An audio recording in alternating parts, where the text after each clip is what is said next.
আমি যেখানে দাঁড়িয়ে আছি এটা হলো আসুন্না ফাউন্ডেশন। আসুন্না ফাউন্ডেশন শুরু থেকে আলহামদুলিল্লাহ যেভাবে কাজ করে আসছে তাতে সাধারণ মানুষের অনেকেই আমাদের প্রতি আস্থা রাখছেন। আমি শুধু এটুকু বলবো যে মানুষের আস্থার যেন মূল্য আমরা দিতে পারি, সেজন্য আপনারা সবাই আমাদের জন্য দোয়া করবেন। কি পরিমাণ টাকা আমাদের কাছে আসছে সেটার এক্সাক্ট ফিগার আসলে বলা অলমোস্ট অসম্ভব, কারণ ব্যাংকে যে সমস্ত টাকাগুলো আসছে সেই টাকাগুলো পোস্টিং হবে, তারপর সেগুলো আপডেট আমাদের কাছে আসবে, সময় লাগে। আমরা একটা রেশিও বলতে পারি যে আমাদের কাছে যে পরিমাণ ফান্ড এসছে এবং যা আসতে পারে সেটার ভিত্তি করে আমরা একটা প্ল্যান দাঁড় করিয়েছি। আমরা 20,000 পরিবারকে শুকনো খাবার দেওয়ার চিন্তা করেছি, সেটা বাড়বে ইনশাআল্লাহ। 20,000 পরিবারকে যে শুকনো খাবার আমরা দিচ্ছি সেখানে 2 কেজি করে খেজুর, 2 কেজি করে চিড়া, 1 কেজি করে চিনি, 1 কেজি করে লবণ থাকছে, সেই সাথে থাকছে পানি এবং গুঁড়ো দুধ। গুঁড়ো দুধ এই জন্য কেউ চাইলে বাচ্চাদের খাবার হিসাবে সেটাকে ইউজ করতে পারে। আর এর বাইরে আমরা ভারী খাবার যেটা রান্না করে খেতে হয় এরকম খাবারের জন্য 50,000 প্যাকেজ আমরা প্রস্তুত করছি, অলমোস্ট সেটা শেষের দিকে। এবং এই 50,000 প্যাকেজ 50,000 ফ্যামিলির জন্য এখানে থাকছে 10 কেজি চাল, 2 কেজি মসুর ডাল, এখানে আমরা মসুর ডালের বস্তা দেখতে পাচ্ছি, এগুলাই 2 কেজি করে মসুর ডাল প্যাকেট হয়, এবং 2 লিটার করে সয়াবিন তেল, 1 কেজি চিনি, 1 কেজি লবণ।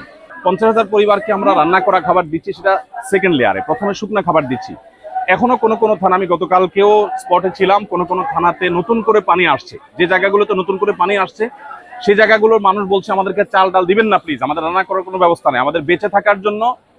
বেশিরভাগ মানুষ বলছে আমাদেরকে বিশুদ্ধ একটু পানি দেন, একটু মোমবাতি দেন, কারণ ফেনীতে শহরেরও অনেক সাইডে, মিজান রোড সহ অনেক সাইডে আমি গতকালকে গিয়েছি যে গত কয়েকদিন পর্যন্ত কোনো বিদ্যুতের ছিটে ফোটা নেই।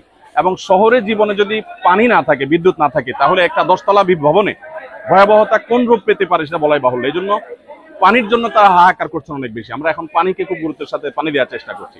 এই প্রতিকূল পরিবেশে কিন্তু সরকারের বিভিন্ন এজেন্সিগুলো আমাদের হিসাব নিকাশ বিভিন্ন সময় চেয়েছে, এসেছেন এবং তাদের মতো করে তারা যাচাই বাছাই করেছেন, কিন্তু আলহামদুলিল্লাহ এখনো পর্যন্ত কেউ আমাদের ব্যাপারে কোনো প্রশ্ন তোলার সুযোগ পান নাই।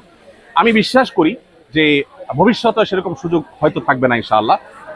হয়তো থাকবে না, এই জন্য বললাম যে আমরা বড় স্কেলে যখন কাজ করি, রুট লেভেলে আমাদের কোনো ভুল ত্রুটি হচ্ছে কি হচ্ছে না সেটা আমরা সারাক্ষণ জানার চেষ্টা করছি।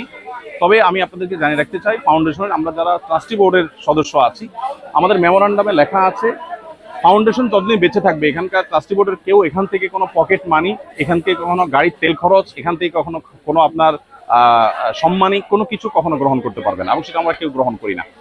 ঐক্য এবং বল মানুষকে সবসময় একত্রিত করে। আমরা কি এটাকে ত্রাণ না বলে মানুষের উপহার বলতে পারি?